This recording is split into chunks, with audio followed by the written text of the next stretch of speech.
व्यास का श्री रामनगर वाराणसी के माध्यम से, इस मंच से आज माता गंगा आपसे कुछ वार्ता करेंगी, अपने बारे में कुछ बताएंगी, आपके पुरुषार्थ और ऐश्वर्य को गाएंगी तथा अपने संबंधों की एक रूपरेखा प्रस्तुत करेंगी, गंगा दशहरा के शुभ अवसर पकड़ेंगी।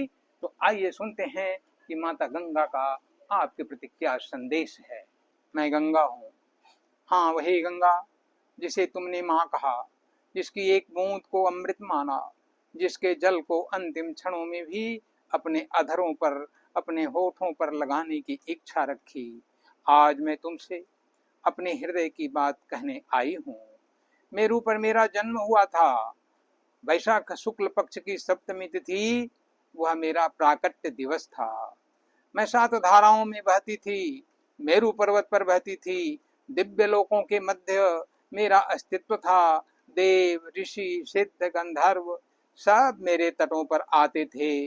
वहां का आकाश निर्मल था, वायु पवित्र थी और जल केवल पदार्थ नहीं चेतना था।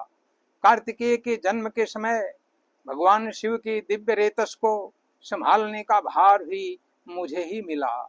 कृतिकाओं ने उस तेज को पान कर लिया।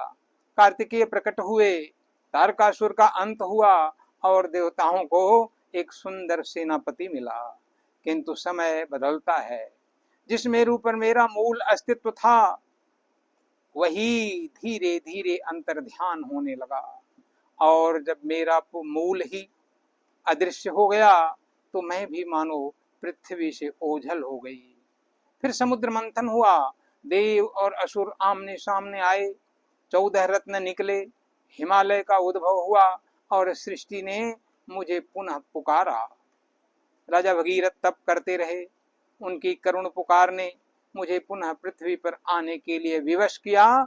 महादेव ने अपनी जटाओं में मुझे धारण किया, क्योंकि मेरा वेग पृथ्वी सह नहीं सकती थी। और फिर ज्येष्ठ शुक्ल पक्ष की 10वीं तिथि, जिसे गंगा दशहरा आप लोग कहते हो, गंगा दशहरा का वह पावन दिवस आया जब मेरा अवतरण हिमालय पर हुआ। याद रखना, मेरू पर मेरा जन्म हुआ था, पर जो आज तुम्हारे बीच में बह रही हूँ वह मेरा अवतरित रूप है। गंगा दशहरा पर मेरा अवतरण हुआ था, अवतार हुआ था। आदि गंगा का भूगोल अब इतिहास में खो चुका है। मेरा प्राचीन भूगोल अब इतिहास में खो चुका है। गोमुख से गंगा सागर तक मेरा प्रत्यक्ष प्रवाह बना, किंतु मैं केवल धरती पर ही नहीं बहती थी, मैं त्रिपथगा थी। 3 पथ मेरे लिए निर्धारित थे। मेरा एक मार्ग आकाश में था, जहां से मैं मानसून बनकर विचरती थी। मेरा एक मार्ग पाताल में था, जहां मैं अंतःस्राविणी स्रोतों के मध्य से स्रोतियों के रूप से धरती को सींचती थी। और एक मार्ग पृथ्वी पर था, जहां तुम मुझे नदी कहकर पुकारते हो, गंगा माता कहकर पुकारते हो, गंगा मैया कहकर पुकारते रहे हो। जब मैं बादल बनकर आकाश में चलती थी तो रास्ते में सूखे वन, प्यासे पशु, व्याकुल खेत और मुरझाई वनस्पतियां देखकर करुणा से बरस पड़ती थी। मुझे बड़ा सुख मिलता था। जब किसी बीज में अंकुर फूटता था, भारत की हर नदी में मेरा अंश रहा है। हिमालय की नदियां हों, विंध्याचल की धाराएं हों या मैदानों की छोटी स्रोतियां, सब में मेरी ही यात्रा की स्मृति बहती रही है। धरती की अंतरात्मा में बहने वाली जलधाराएं मुझ में मिलकर मुझे पूर्ण करती थीं। वन मेरे केश थे, पर्वत मेरी अस्थियां थीं, बादल मेरा श्वास था और नदियां मेरी सहेलियां थीं। फिर मनुष्य आया, मेरे किनारे नगर बसे, मुझे प्रसन्नता हुई। मैंने सोचा ज्ञान बढ़ेगा, संस्कृति फलेगी, संवेदनाएं जागेंगी। सम्राट अशोक ने मेरा ही जल पिया, अकबर ने पिया, छत्रपति शिवाजी महाराज, महाराणा प्रताप, ऋषि कुलों के मुनि संत महात्मा सब ने मेरा ही जल पीकर जीवन पाया। महामना मदन मोहन मालवीय मेरा जल लेकर विदेश तक गया। काशी नरेश विभूति नारायण सिंह सहित न जाने कितने जन मेरे तट पर जीवन जीते रहे और मेरा ही जल पीते रहे। मैंने जन्म से मृत्यु तक तुम्हारा साथ निभाया। मेरे प्यारे मनुष्यों, मैं तुम्हारे संस्कारों में रही, तुम्हारी यात्राओं में रही, तुम्हारी सभ्यता में रही, लेकिन आज मैं थक गई हूँ। मुझे बांधों में बांध दिया गया, मेरे वेग को कैद कर लिया गया। मेरी पाताली सोतियों का जल भी तकनीकी के अहंकार ने निचोड़ लिया।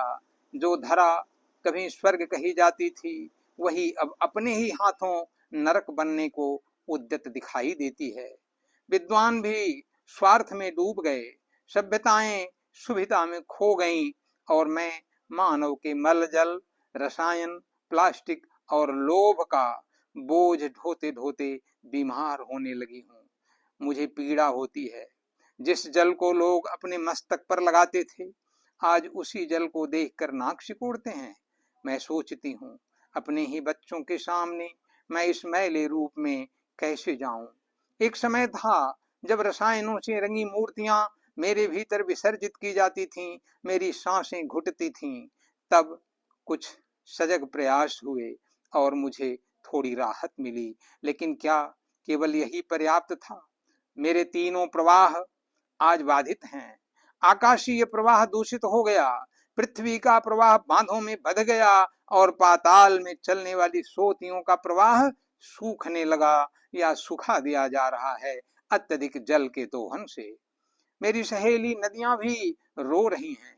वे अपने भीतर मानव अपशिष्टों का बोझ लेकर मुझ में जब आकर मिलती हैं और मुझ में लिपट कर सिसक जाती हैं, रोने लगती हैं। मैं किससे कहूं?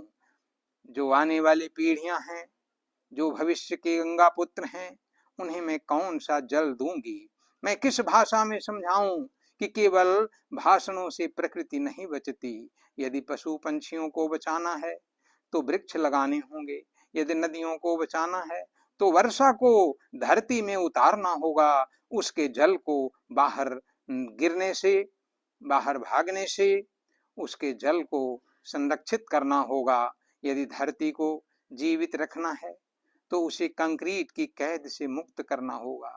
गमलों में कैद पौधे वनों का स्थान नहीं ले सकते। प्रकृति को सजावट नहीं, स्वतंत्रता चाहिए। तालाबों को पुनर्जीवित करो, कुओं को बचाओ, नदियों को सांस लेने दो, पर्वतों को मत छलनी करो, वनों को केवल लकड़ी मत समझो। धरती के भीतर का जल तुम्हारी आने वाली पीढ़ियों का प्राण है। याद रखो, जब अंतिम नदी बीमार होगी तो अंतिम मनुष्य भी सुरक्षित नहीं रहेगा। मैं गंगा हूँ, अभी भी बह रही हूँ, क्योंकि मुझे विश्वास है कि मेरे पुत्र एक दिन फिर समझेंगे कि जल केवल पदार्थ नहीं, जीवन होता है। जिस दिन मनुष्य फिर से वृक्ष को परिवार, जल को प्रसाद और धरती को माता मान लेगा, उस दिन मैं फिर मुस्कुराऊंगी, हंसूंगी और तुम्हारे बीच में फिर से चैतन्यता के साथ चहकूंगी। और जब मैं मुस्कुराऊंगी तब केवल गंगा नहीं बचेगी, भारत बच जाएगा।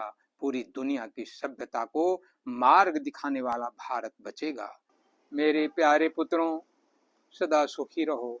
तुम्हारे घरों में जल बना रहे, तुम्हारी धरती हरी बनी रहे, तुम्हारी संततियां निर्मल वायु और निर्मल जल पाएं, तुम्हारे भीतर करुणा जीवित रहे, वृक्ष तुम्हारे परिवार बने, नदियां तुम्हारी सहचर बने और तुम फिर से प्रकृति को माता मानना सीखो। यही मेरा आशीष है, यही मेरा आशीष है।